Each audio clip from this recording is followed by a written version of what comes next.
Hello everyone, कैसे हैं आप सब। देखिए, आज मॉर्निंग ब्रेकफास्ट टाइम पर मैं अपने इंस्टाग्राम की डीएम चेक कर रहा था, तभी मेरी नज़र मेरे एक पुराने फॉलोअर के एक क्वेरी पर पड़ी। एक ऐसी क्वेरी जो शायद सिर्फ उनकी नहीं, आप सब लोगों की हो। ये क्वेरी एक क्वेरी नहीं है, बल्कि एक प्रॉब्लम है जो सारे इन्वेस्टर फेस करते हैं आज की डेट में। तो क्या है प्रॉब्लम और क्या बजट 2022 में इस प्रॉब्लम का सॉल्यूशन हो पाएगा या नहीं, जानेंगे इस वीडियो में।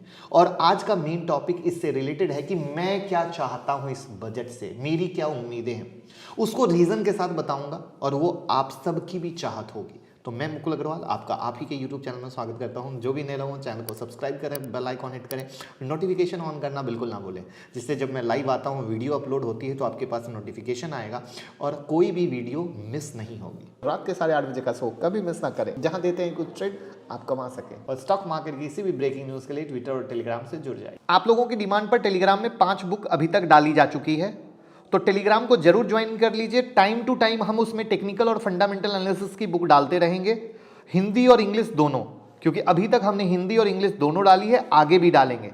तो टेलीग्राम का लिंक डिस्क्रिप्शन में है, सिर्फ डिस्क्रिप्शन वाले लिंक से ही ज्वाइन कीजिएगा, वरना किसी भी फर्जीवाड़े का शिकार हो सकते हैं।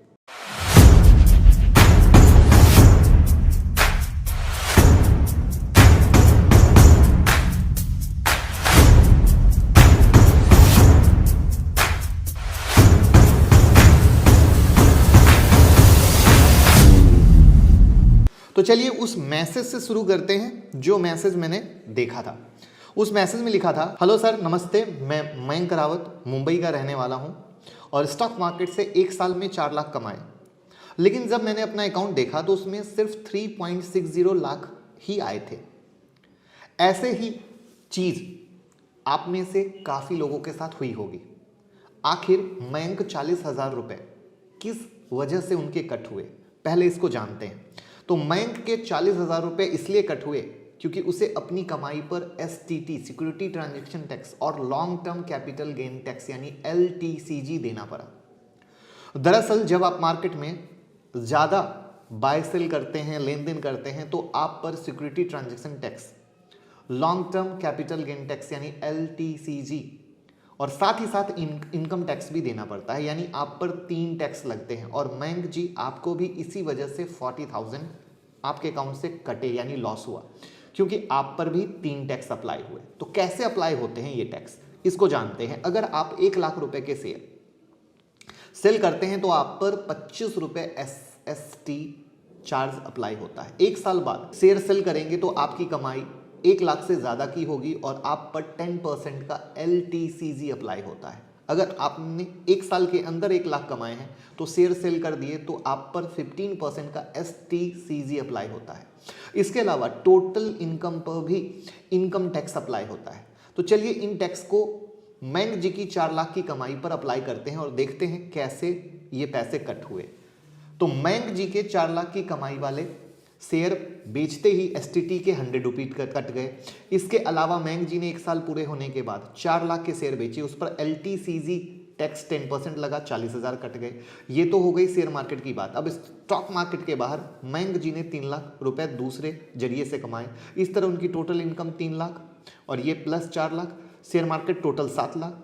तो पहले 40,000 कट गए थे, अब इनकी बची 7 लाख, 40,000 कट के 6,60,000, यानी 6,60,000 पर अनुभव जी को।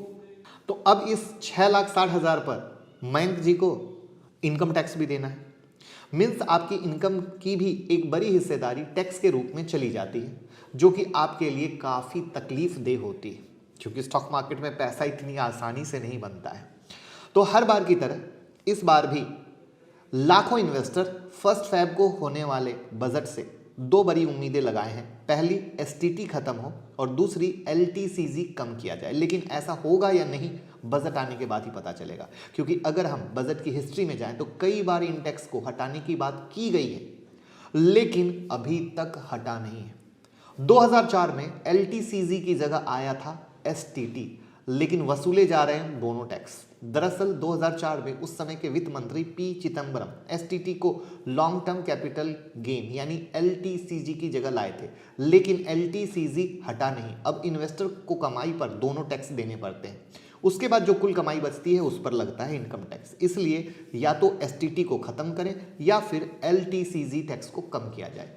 इसी के साथ इकोनॉमिक सुधार हो, इकोनॉमिक ग्रोथ मिलेगी तो स्टॉक मार्केट को ग्रोथ होगा। मैं एज अ इन्वेस्टर इस बजट में डिमांड करता हूं कि पहला एसटीटी खत्म हो और दूसरा एलटीसीजी कम किया जाए। उम्मीद करता हूं आप भी यही उम्मीद करते होंगे, तो कमेंट बॉक्स में ज़रूर बताइएगा। और ट्विटर पे भी एक मुहिम चलाऊंगा, वहां पर पोस्ट रीट्वीट कीजिए, कमेंट में अपनी बात रखाइए और एफएम को टैग कीजिए। तो फटाफट ट्विटर का लिंक डिस्क्रिप्शन में है जहां पे ये करना है और इस मुहिम को चलाना है। इसके अलावा मैं चाहता हूं फाइनेंशियल लिटरेसी को बढ़ाना है और 5th क्लास से ही ये मुहिम चलाई जाए जहां पे फाइनेंस के एजुकेशन को बढ़ावा दिया जाए, लोग एजुकेशन की वैल्यू को समझ सकें, इन्वेस्टमेंट की वैल्यू को समझ सकें। ये हमारा इंडिया के ग्रोथ के लिए बहुत मास्टर स्ट्रोक होगा और बहुत बड़ी भूमिका निभाएगा। तो ये मेरी दूसरी दिली ख्वाहिश है। कोविड पेंडेमिक के दौरान लगभग 1,42,00,000 लोग मार्केट में आए और इन सभी लोगों ने स्टॉक मार्केट में पैसा कमाने के लिए सेकंड अर्निंग के तौर पे चुना। लेकिन पैसा मार्केट में बनेगा तभी जब फ्लो अच्छा हो, फॉरेन इन्वेस्टर यहाँ पैसा डालेंगे तब। तो मेरे हिसाब से फॉरेन इन्वेस्टर को अट्रैक्ट करने के लिए गवर्नमेंट को इस बजट में केवाईसी नॉर्म्स और अदर रिस्ट्रिक्शन को कम करना चाहिए, जिससे एफआईआई इजिली मार्केट में एंट्री मार सके। उसके बाद नेक्स्ट है एटीसी की लिमिट को इंक्रीज करना, जिससे फोकस हो सके इन्वेस्टमेंट की तरफ। तो ये वो चीज़ें हैं जिसकी मेरी डिमांड है कि इस बजट में ऐसा हो एंड आई होप आपकी भी डिमांड होगी। अब बात करते हैं बजट पेश होने और उसके बाद के दिनों के बाजार के जोखिम पर। इस साल भी बजट से पहले पॉजिटिव और निगेटिव फैक्टर मार्केट में थे, कुछ पॉजिटिव कुछ निगेटिव बात करें तो कोविड की तीसरी वेव, अमेरिका में ब्याज दर बढ़ने के संकेत, महंगाई डाइन खाए जात है 6% से ऊपर, एफआईआई लगातार पैसा निकाल रहे थे, रसिया यूक्रेन का मामला। और ये हिस्ट्री बताती है कि बजट से पहले मार्केट में गिरावट होती है और इस साल भी वही हुआ कि मार्केट में गिरावट आपने ज़बरदस्त देखी और ज़बरदस्त पैनिक सेलिंग देखी, जहां पर लोग जो नए थे वो समझ ही नहीं पाए कि ये क्या हो रहा है। तो वहां पर ये हिस्ट्री बताती है कि मैक्सिमम टाइम बजट से पहले मार्केट गिरता है। अब बहाने कोई भी हो, बहाने मिल गए। यहां पर एक और इंटरेस्टिंग फैक्ट बताता हूं जो अक्सर देखा गया है कि बजट के पहले मार्केट गिरता है तो बजट के बाद ऊपर जाता है। जी हां, पहले गिरता है तो बजट के बाद जाता है। तो यहां पर अच्छी चीज ये है कि 70% उम्मीद अब ये है, जो हिस्ट्री कहती है अगेन 10 साल के डेटा फैक्ट के साथ, कि मार्केट ऊपर बजट के बाद जाना चाहिए। लेकिन अब यहां पर है मास्टर स्ट्रोक, क्या ये रिकवरी सस्टेन कर पाएगी या मार्च से जो फेड इंटरेस्ट रेट बढ़ने वाली है उसके बाद वापस मार्केट गिरेगा। तो as a trader, as a investor ये चीज सबसे ज्यादा ध्यान रखिएगा, क्योंकि मार्केट में जब रैली आती है तो लोग एकदम सब कुछ भूल जाते हैं और पूरा एक्साइटमेंट में आ जाते हैं।